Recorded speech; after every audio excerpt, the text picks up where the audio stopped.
My mother laid out my outfits ever since I was a little kid. She laid out my outfits before tuitions and the uniforms I would wear to school, the shoes I would wear to my dances, and the shirts I would wear to my family parties. Basically, all of it.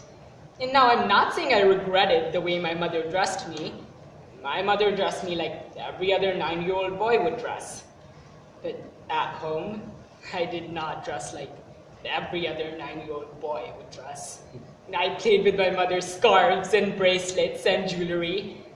And whenever somebody would get a glance into my inside life, my mother would just put off the conversation and blame it on my sister. My sister, my cousin sister, has always been one of the biggest influences in my life. Maybe it was the sense of liberty my mother allotted to her, but I have loved her for as long as I can remember. She loved spending time with me and dressing me up, and I loved going to her place, and she always boosted my confidence and had a warm presence. And I miss her every single day.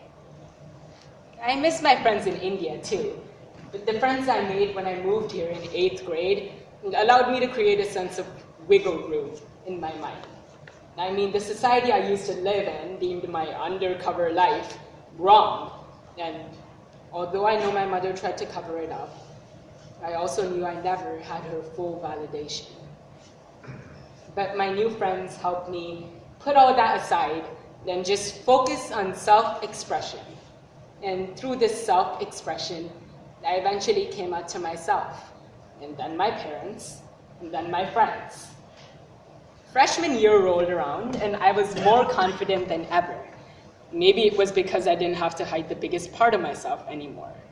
So I found out that fashion was one of my biggest passions, and that I could express myself through it. So I bought fun sweatshirts and jeans and jewelry, and I wore it every single day because we were on the hybrid school schedule. And although I couldn't be the son my parents wanted, I knew they would love me, always. Freshman year summer, I became best friends with Addie, and the way she made me feel to this day parallels the way my cousin's sister made me feel. She made me feel confident and comfortable in my own skin. And she helped me express my feminine side, something I had not thought about since I first moved. It was the Wednesday before New Year's, and me and my best friends were just strolling through the mall because we devised the perfect plan to meet up inside the Forever 21 in Fox Valley Mall and act like we bumped into each other because she was grounded. And we somehow pulled it off. After we both found our perfect outfits, we were just walking through the mall, and I said, why don't we stop in at Claire's? Claire's? I wanted the perfect Y2K trendy accessories to go with my outfit, and I thought Claire's would have them. And as soon as we walked in, at the bottom of the little girl's clip-on aisle, I saw the most perfect pair of silver cage clip-ons with little gem drops in the bottom. And I grabbed them and bought them as soon as possible. I even said, keep the change, which was like $3.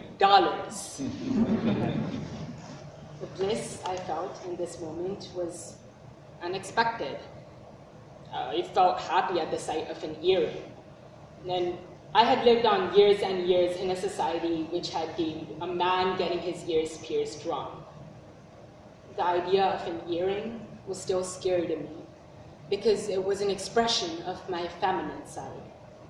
And I was breaking down a social barrier that had been placed in front of me for 15 years. This morning, I woke up and laid out my outfit. And then I squared with myself over whether wearing a necklace would be doing too much. I wore a necklace. And after I was done with doing my hair and putting on my makeup and wearing my jewelry, I put on my Claire's clip-on earrings. And I was ready to be me.